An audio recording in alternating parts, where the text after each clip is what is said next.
Hello, my dear viewers. Today will be a very interesting story. I recommend watching the video to the end. Put a like and subscribe to my YouTube channel, and be sure to write comments on what you liked or did not like, and if you have an interesting criminal story from your life. Write your story in the comments and I will make a video and tell your story here on the channel. Okay, I have detained you. I wish you a good mood and viewing. Hi, my name's Emily. I'm 27, a stepdaughter to a woman named Crifan, and this story.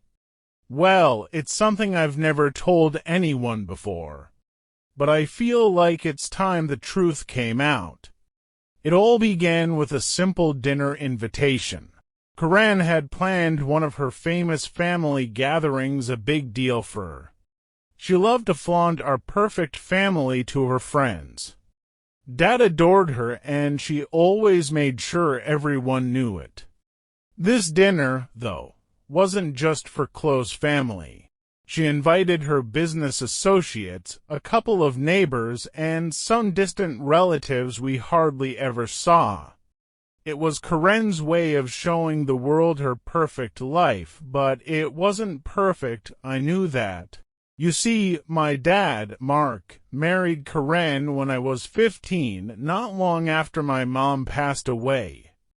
Crifan had this picture-perfect appearance, a beautiful smile, immaculate blonde curls, and a voice so sweet you'd think she could never hurt a fly.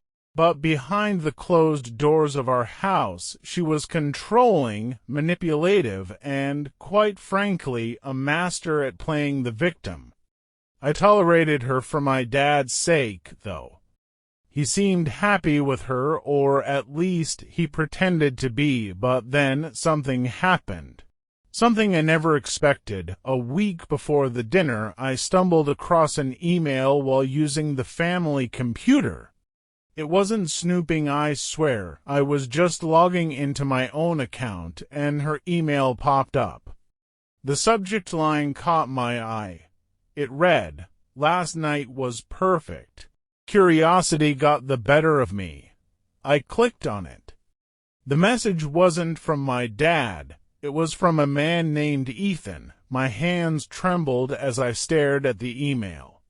The words blurred, but I forced myself to focus. Ethan had written, "I can't stop thinking about last night. The way you laughed, the way you kissed me, it felt like nothing else mattered. You said you were unhappy at home, and I just want you to know I'll wait for you, Crifan, no matter how long it takes. Love, Ethan." I froze, trying to process what I'd just read. My stepmother, the woman who'd woven herself into my family's life like a silk thread, was having an affair, and not just a casual fling.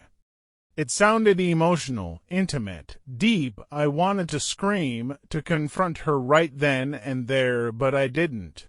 Instead, I quickly closed the email and walked away, my heart pounding like a drum in my chest. I needed to think. That night, I barely slept. The idea of Crifan betraying my dad, this man who adored her, who'd given her everything, made me sick. And Ethan, who was he? Where did he fit into Crifan's double life? The next morning, I decided to dig deeper. I know it sounds wrong, but something inside me wouldn't let it go. So, while Crifan was out running errands, I went back to the family computer and searched her email for Ethan's name. There were dozens of messages. Some were short and sweet, "I miss you already," or "thinking about you," but others were more explicit. I won't repeat what they said, but trust me, they left no room for doubt about what was going on between them. As if that weren't bad enough, one email mentioned Ethan's upcoming visit.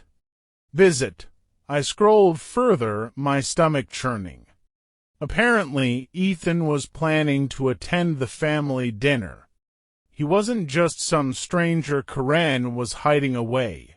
He was someone she was bringing into our home, sitting at our table, pretending to be just another guest.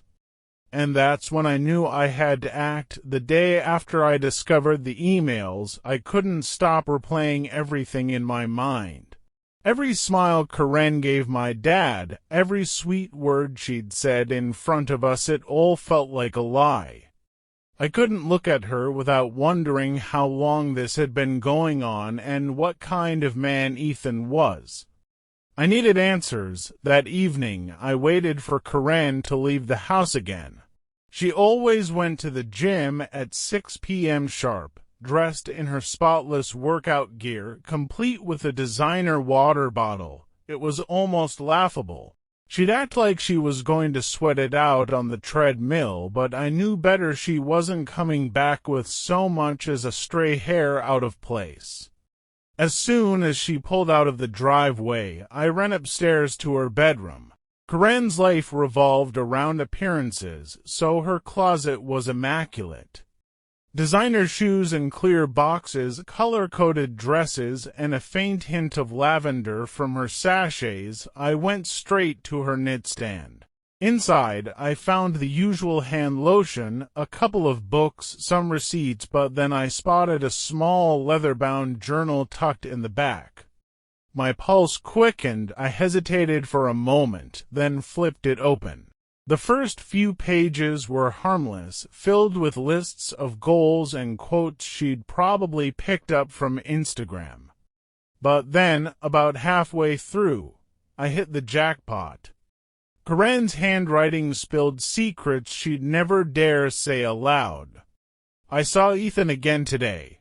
One entry read, "He makes me feel alive in a way Mark never has. Mark is kind and dependable, but there's no fire anymore. Ethan, he's dangerous, exciting, everything I've been missing." Another entry mentioned how they'd met at one of her business luncheons. Ethan was a client, someone she'd struck up a conversation with during a networking event. What started as friendly banter turned into long lunches, late-night calls, and eventually, well, you get the idea. But the most chilling part was at the end of the entry. I wish I could tell Ethan the truth about my stepdaughter. Emily is smart, too smart. I think she suspects something. I dropped the journal, my heart pounding so hard I could feel it in my throat. She knew I was onto her. Had I been that obvious? Suddenly, I heard the faint rumble of Karen's car pulling into the driveway. Panic surged through me. I shoved the journal back into the drawer, carefully arranging everything as it was before sprinting downstairs to the living room. I grabbed a random book off the coffee table and pretended to read as Karen walked in. "Hey, Em," she said, her voice as sugary sweet as ever. "What are you reading?" "Oh, just something for work," I replied, not meeting her eyes. "Good girl," she smiled, but there was something about the way her gaze lingered on me. It felt sharp, calculating. I couldn't let her know what I'd found. Not yet. Not until I figured out what to do. The days leading up to the dinner were unbearable. I couldn't stop thinking about the emails, the journal, and Karen's unnerving smile when she looked at me. She knew something was off, but I wasn't about to let her win. When the day finally arrived, I had a plan. Karen, as expected, was in full hostess mode. She flitted around the house, barking orders at the caterers and adjusting every detail to perfection. The dining table gleamed with polished silverware, and the air was heavy with the smell of roasted chicken, baked potatoes, and her signature apple pie. Dad, oblivious as ever, was in the living room chatting with a couple of neighbors. He looked so happy, so proud of the life he'd built with Karen. Watching him made my chest tighten. He didn't deserve this. The guests started arriving around 7 p.m. and Karen played her part perfectly. She greeted everyone with hugs, compliments, and that wide, practiced smile. I watched her like a hawk waiting for Ethan to show up, and then he did. He was tall, clean-shaven, and had that polished look of a businessman who knows how to command a room. He wore a crisp navy suit, his hair perfectly combed back. But what struck me most was the way Karen lit up when she saw him. It wasn't subtle, not to me. At least, Ethan. Karen exclaimed, walking over to him with an enthusiasm she didn't show for anyone else. "I'm so glad you could make it." Their hug lasted a second too long. "Wouldn't miss it," he replied, his eyes lingering on her in a way that made my stomach churn. I stayed quiet, watching from the corner of the room. Ethan was introduced to everyone as a business associate, and nobody thought twice about it. Why would they? Karen was a master manipulator. The night went on, and I kept my distance, waiting for the right moment. As we all sat down at the table, Karen raised her glass for a toast. "I just want to thank everyone for being here tonight," she said, her voice dripping with charm. "Family is everything, and I'm so grateful for all of you." Her eyes flicked to Ethan for the briefest moment, and I felt my fists clench under the table. The conversation flowed easily after that, laughing, reminiscing, the clinking of glasses. Karen was in her element, playing the perfect wife and hostess. But beneath it all, I could see the tension, the way her eyes darted to Ethan whenever she thought no one was looking. And then it happened. "Emily, you've been quiet tonight," Karen said suddenly, turning her attention to me. Her tone was light, but there was an edge to it, like she was challenging me. I forced a smile, my heart pounding. "Just taking it all in," I replied. "Well, don't be shy," she said with a laugh. "You're part of this family, too." Her words felt like a taunt. I glanced at my dad, who was happily eating his dinner, completely unaware of the storm brewing around him. I looked back at Karen, then at Ethan, and I knew I couldn't hold it in any longer.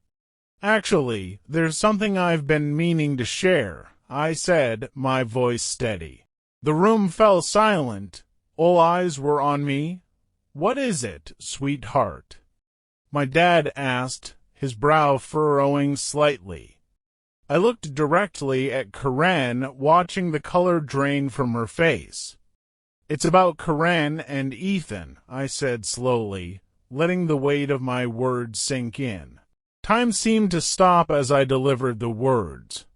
The dining room, moments ago filled with the gentle clink of silverware and polite conversation, fell into a suffocating silence.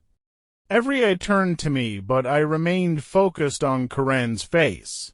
Her perfect hostess smile began to falter, the carefully applied mask cracking under the weight of exposure. Beside her, Ethan sat frozen, his wine glass suspended halfway to his mouth. Karen was the first to break the silence, her composure wavering but not quite broken. "Emily," she said, her voice straining for control, "I don't understand what you're implying." I pressed my palms against the table's edge, steadying myself. "I think you understand perfectly. You and Ethan aren't just colleagues, you've been sleeping together behind my father's back." The revelation sent shockwaves through the room.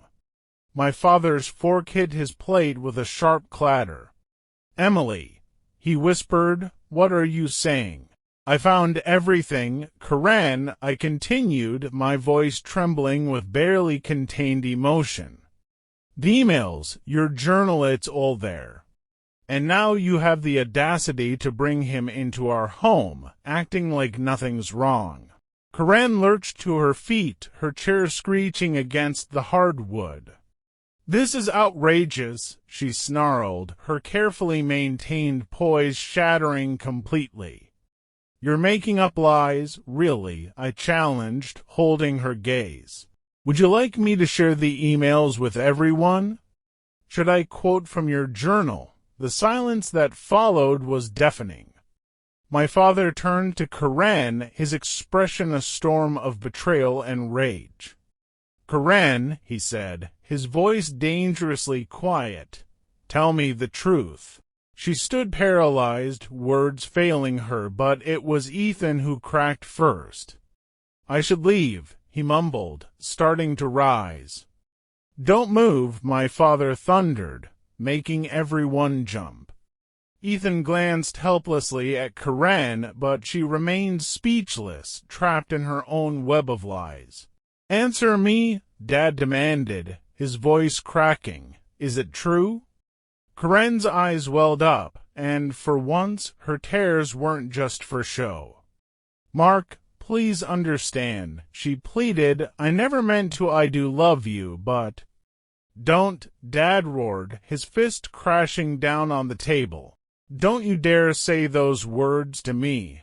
Crifan recoiled as if struck. The other guests sat motionless, unwilling witnesses to our family's implosion.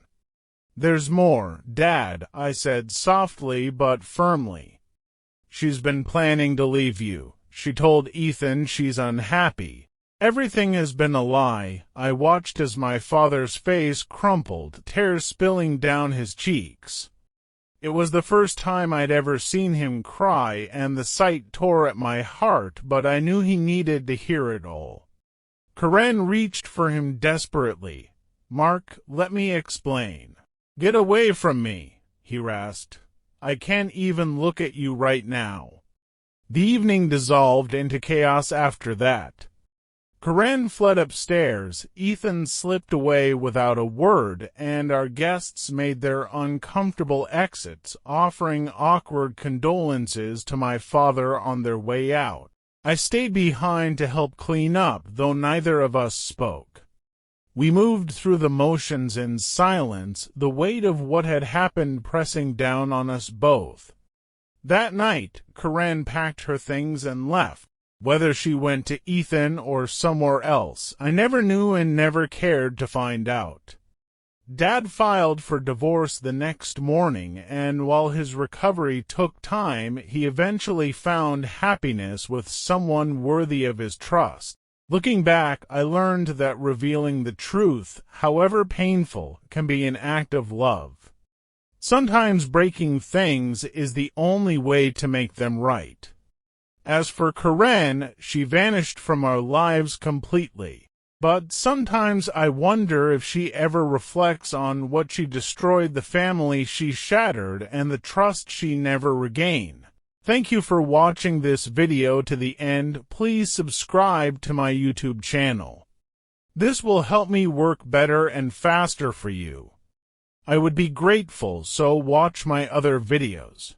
Hello my dear viewers, today will be a very interesting story. I recommend watching the video to the end. Put a like and subscribe to my YouTube channel, and be sure to write comments on what you liked or did not like, and if you have an interesting criminal story from your life.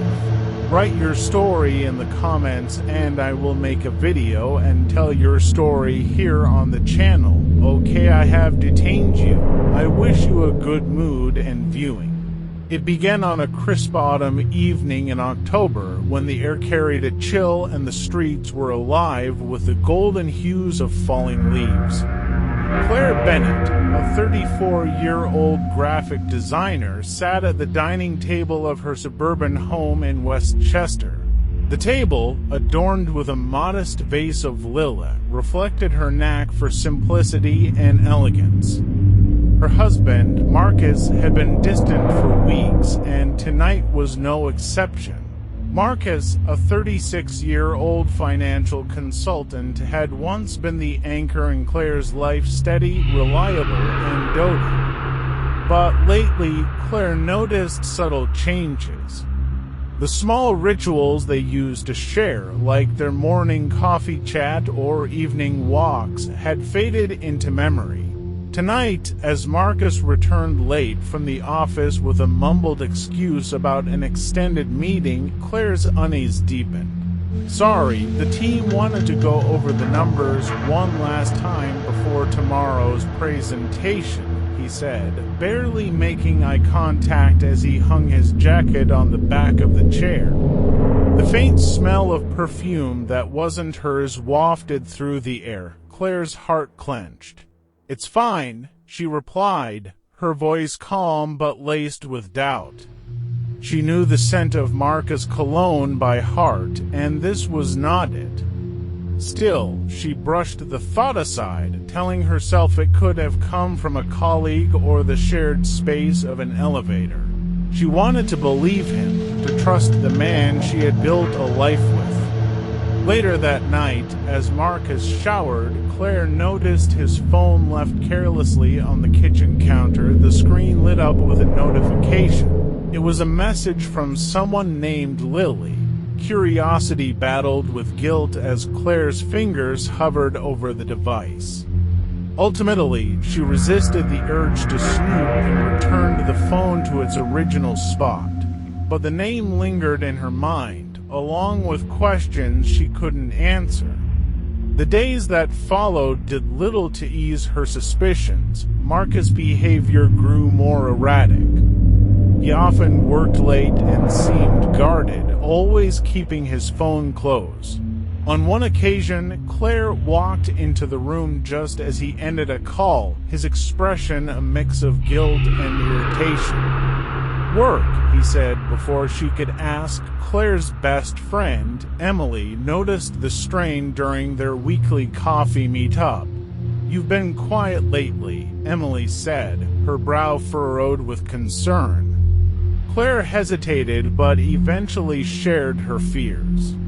"I think Marcus is hiding something," she confessed, her voice barely above a whisper. Emily, ever the pragmatist, didn't dismiss her. "You should trust your gut, Claire, but don't jump to conclusions.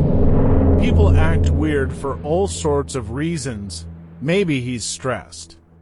That night, Claire's mind raced as she lay awake next to Marcus, who slept soundly beside her. She stared at the ceiling, replaying every odd interaction, every missed connection. The doubt gnawed at her, relentless and unforgiving. Who was Lily? Why did Marcus seem so distant? The answers, she felt, were just out of reach, hidden behind his carefully constructed facade.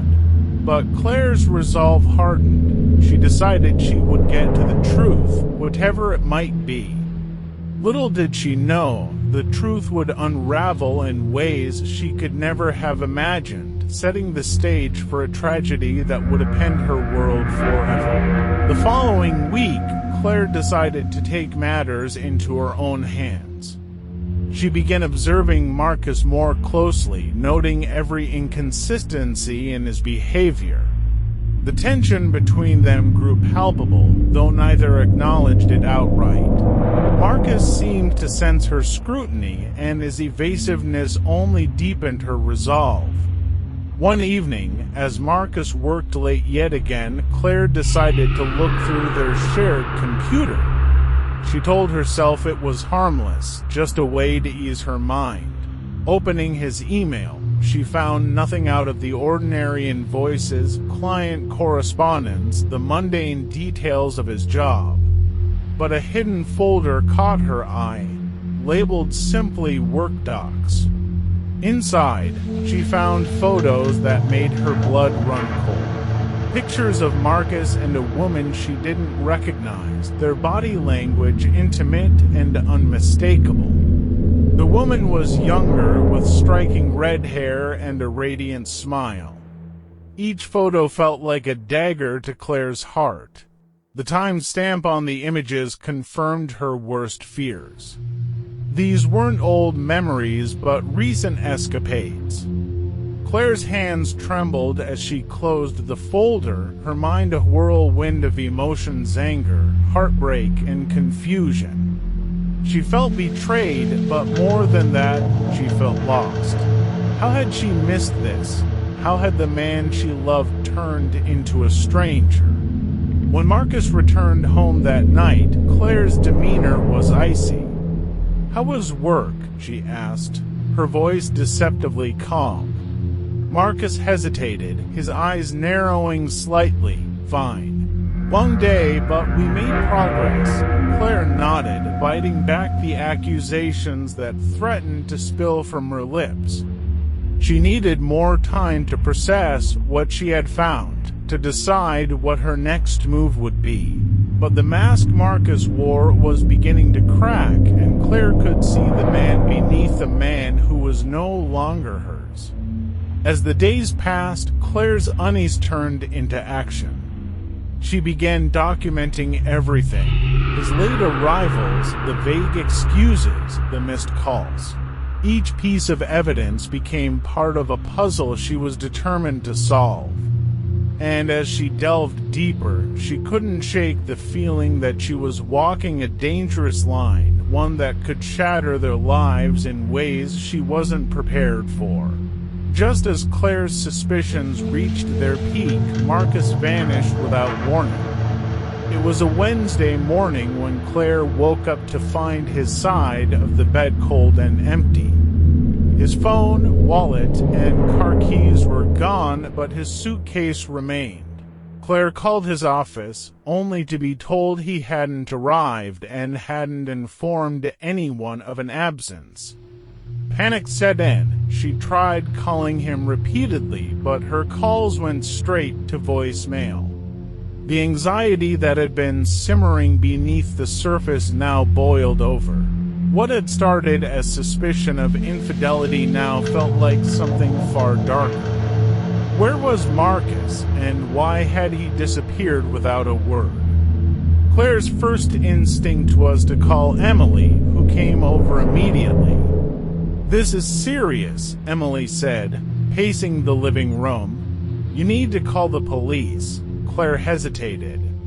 What if he's just avoiding me? After everything, I wouldn't blame him, but deep down, she knew this was more than avoidance.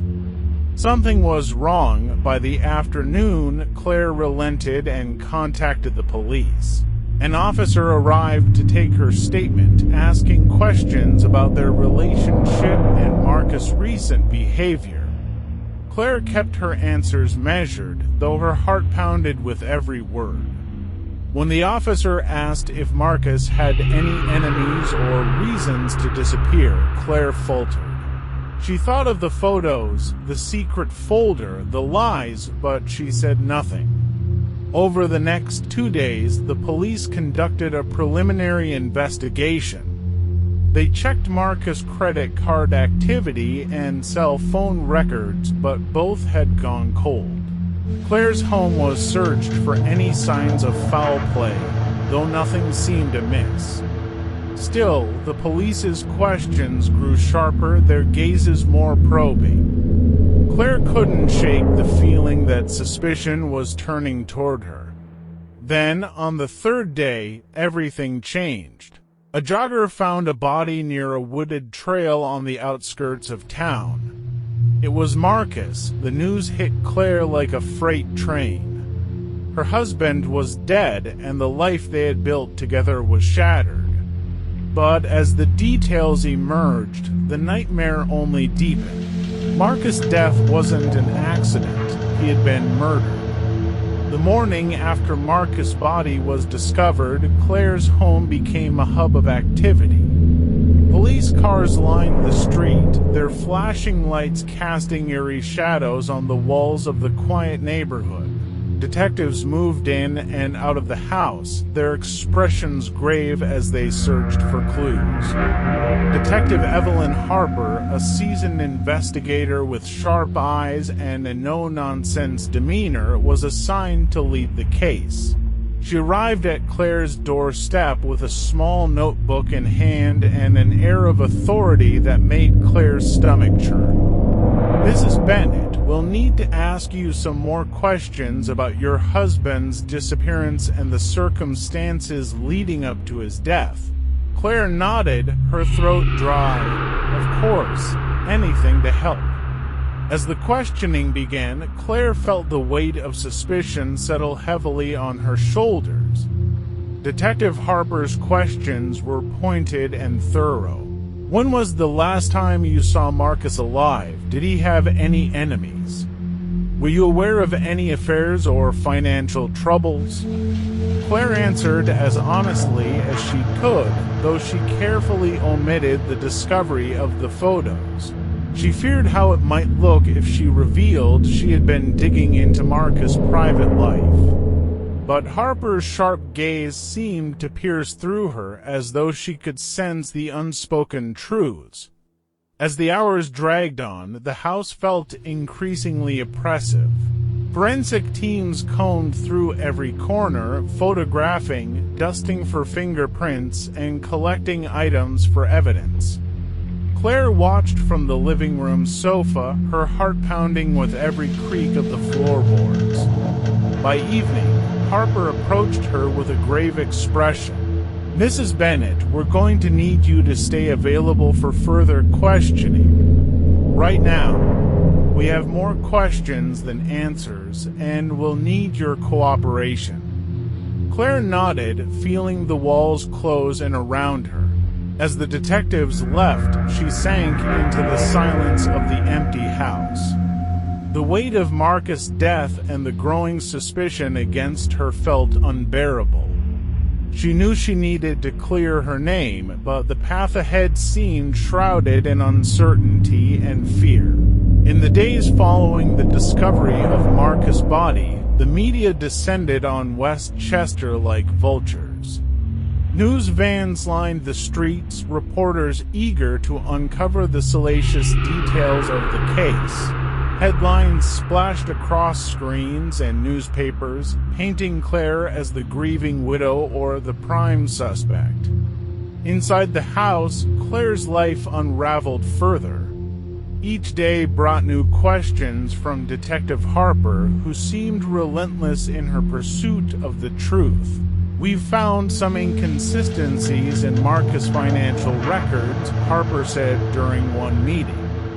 "Can you think of any reason why he might have been withdrawing large sums of cash?"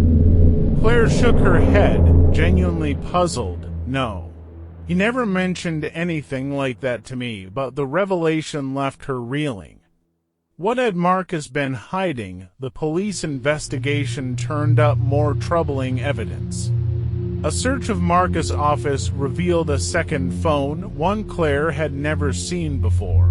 On it were texts between Marcus and the red-haired woman from the photos. Her name, as it turned out, was Lily Prescott.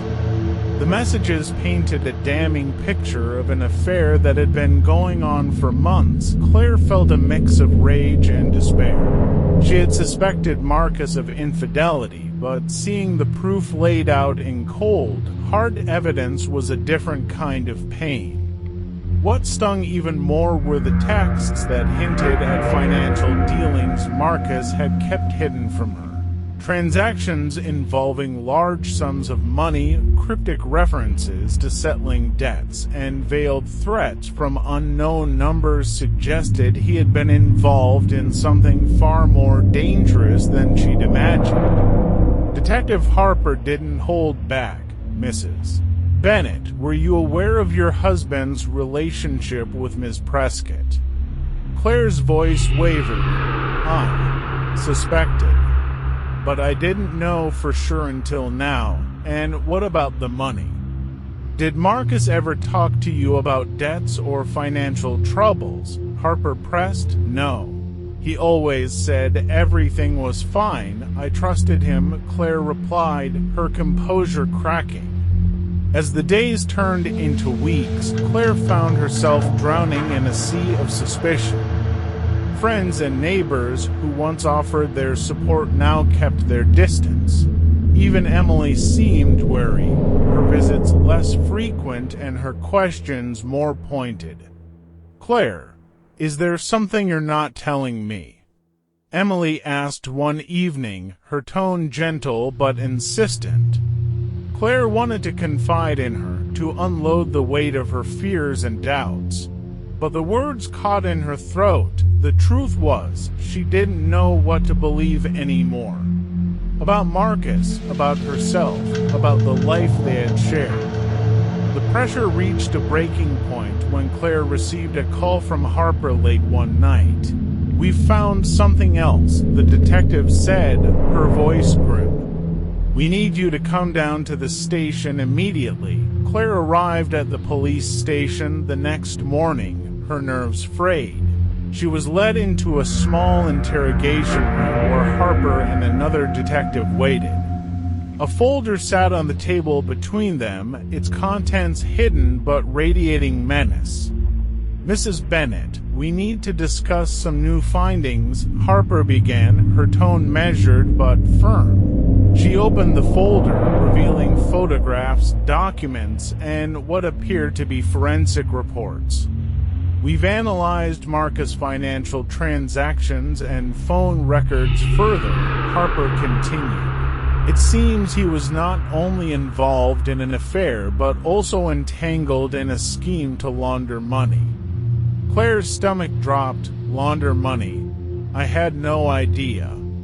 Harper nodded, scrutinizing Claire's reaction. "We've traced several transactions to offshore accounts. There's evidence to suggest Marcus was under significant pressure from some very dangerous people." Claire felt the room spinning. She clutched the edge of the table, trying to steady herself. "What does this have to do with me?" she asked, her voice trembling. Harper slid a photograph across the table. It was a grainy image from a security camera showing Claire entering a local bank. "This footage was taken 2 weeks ago. You withdrew $10,000 in cash. Can you explain why?" Claire's heart raced. She remembered the withdrawal but hadn't connected it to anything sinister. "Marcus asked me to do it," she explained. "He said it was for a business expense. I didn't question him." Harper's expression remained neutral. "And yet, that money was never deposited into any business account we could find. Do you understand how this looks?" Claire's mind reeled. She realized how easily her actions could be misconstrued. "I didn't know," she whispered. "I swear, I didn't know." The detectives exchanged a glance before Harper continued. "We've also found traces of your fingerprints on an item recovered near the crime scene." "A scarf. Can you explain that?" Claire froze. She remembered the scarf, a gift she had given Marcus on their anniversary. "It's his," she said. "I gave it to him. He must have been wearing it." Harper leaned forward. "Mrs. Bennett, at this point, everything points to you having both motive and opportunity. If there's something you're not telling us, now is the time." Tears welled up in Claire's eyes. "I didn't kill my husband," she said, her voice cracking. "I loved him despite everything." Harper's gaze softened, but only slightly. "We're going to need you to stay close. This investigation is far from over." As Claire left the station, her mind raced. The evidence against her was piling up, but none of it told the full story. She knew she had to uncover the truth, not just to clear her name, but to find out who had really killed Marcus and why. 2 days after the grueling interrogation, Claire received an unexpected visitor. A man in his late 40s, dressed in a sharp black suit, knocked on her door. His demeanor was calm, almost unnervingly so. "Mrs. Bennett, my name is Victor Lang," he said, handing her a business card. "I think we need to talk." Claire hesitated, scanning the card. It identified him as a private investigator. "Why would I need a private investigator?" she asked, suspicion coloring her tone. Victor glanced over his shoulder as if ensuring they weren't being watched. "Because I believe you're being set up, and I think I know who's behind it." Claire's breath caught, "Come in," she said, stepping aside. Once inside, Victor wasted no time. He pulled out a file from his briefcase and laid it on the coffee table. "Marcus was involved with some dangerous people, but you already know that. What you might not know is that his death wasn't just a crime of passion, it was a calculated move." Claire's mind raced as she absorbed his words. Calculated by who? Victor opened the file, revealing documents and photos.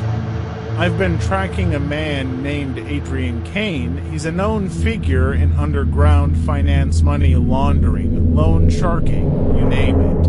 Marcus owed him a significant amount of money." Claire stared at the photos, her heart pounding.